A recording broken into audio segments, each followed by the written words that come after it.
वो मुझे किसी ब्राह्मण जी ने बताया कि आप हरिद्वार जाओ, उनकी गति करवाओ, क्रिया करवाओ। बट आज भी वो मुझे लगता है कि वो पाप है, वो भी हटा नहीं है कभी मेरे से। नहीं बच्चा, इसमें ये देखना है कि गाय के उस बच्चे पर आपने स्वयं चढ़ा दिया या अचानक आके वो गलती से चढ़ गया, पता भी नहीं लगा। और मतलब मैं गाड़ी पे जा रहा था और एकदम लेफ्ट में हमें दिखी नहीं, उस पर गाड़ी चढ़ गई। मतलब वो दौड़ के आया बैठी थी, वो बैठी हुई थी। तो आप क्या सावधानी रही? इसे, हाँ, इसे इसे असावधानी कहा जाएगा, क्योंकि वो है अपराध। अगर मतलब हम जा रहे हैं रफ्तार से और अचानक कोई जीव आ जाता है तो हम कंट्रोल नहीं कर पाए तो उसमें अपराध नहीं। लेकिन वो बैठा हुआ है तो हम इधर उधर ताक झांक क्यों किए? हमको अपने लक्ष्य पर ध्यान रखना चाहिए। तो चूक से जो चढ़ गए तो इसे अपराध कहते हो, वही अपराध आपको जलन प्रदान कर रहा है। तो अगर हमारी राय से उस अपराध का मोचन श्रीमद् भागवत है। अगर संस्कृत का कोई विद्वान 7 दिन नियम पूर्वक भागवत का पाठ करके और उस जीवात्मा को दे दिया है तो देख लेना आपके हृदय में एकदम खत्म हो जाए। मन में बहुत शांति रहती है। अभी श्री जी बिल्कुल उसके लिए सच्चा उपाय हम तुम्हें बता रहे हैं। सच्चा उपाय, ये गलती है, ये अपराध है क्योंकि आपके द्वारा हुआ है। अब आप इतने दिनों से जल रहे हो तो यहां आकर प्रश्न किया तो उसका उत्तर है श्रीमद् भागवत का साप्ताहिकी पुराण उनका जो पाठ है किसी विद्वान से कराइए और उसका फल उस जीव को दे दीजिए। उसको भेंट देना पड़ेगा, जो आचार्य पाठ करेगा पर्याप्त भेंट देना चाहिए जिससे उसको संतुष्टता हो जाए, क्योंकि 18,000 श्लोक 7 दिन में वो बोलेगा।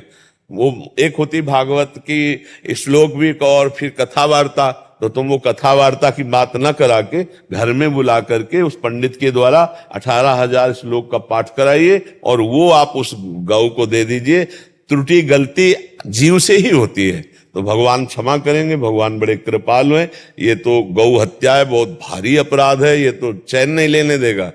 ये चैन के लिए अभी नहीं लेने देता श्री जी। फिर भी 5-7 दिन में हमें वृंदावन बुला लेते हैं, पर फिर भी मन में कहीं ना कहीं अशांति। हाँ, अभी मतलब भगवत आश्रय लियो इसलिए, नहीं तो बहुत गड़बड़ कर सकता है। ब्रह्म हत्या, गौ हत्या, ये बहुत खतरनाक अपराध है। तो इसका मार्जन कर डालो फटाक से, किसी भागवत पर जो संस्कृत में उनसे करवा के उस जीवात्मा को दे दो, ठीक है? हाँ, इससे बहुत लाभ मिल जाएगा और बहुत होश में रहना चाहिए। मतलब ये बहुत बड़ा अपराध है हमारे अपने धर्मानुसार। वो आराम कर रहा है, आप असावधानी से ऊपर चढ़ा दिए तो पूरा का पूरा मतलब गलती है, इसमें थोड़ी भी चूक नहीं है। उधर से एक चूक होती है ना कि जैसे हम रफ्तार से गाड़ी चल रहे हैं, अब कोई जानवर भागता हुआ एकदम आया, अब एकदम कैसे कंट्रोल हो पाए, वो घटना घट गई, तो उसमें आपकी चूक के कम चांस है कि आप सावधानी पूर्वक चल रहे थे, दौड़ता हुआ एकदम आ गया, बचा नहीं पाए।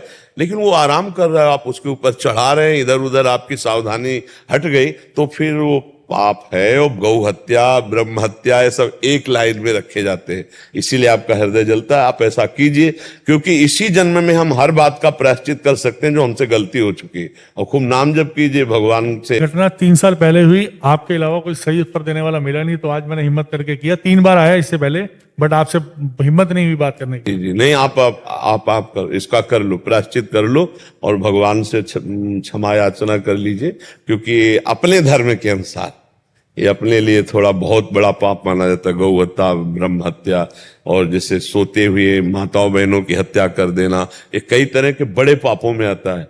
जैसे आजकल गृहस्थ नहीं समझते भ्रूण हत्या, गर्भ हत्या, ये उसी पाप की लाइन में आता है।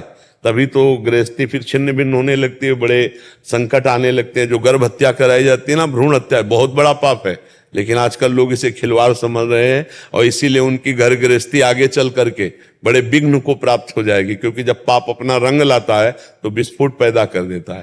तो अभी तो कहो भगवान सुरक्षित रखे, इसलिए आप उसका प्रायश्चित कर लीजिए।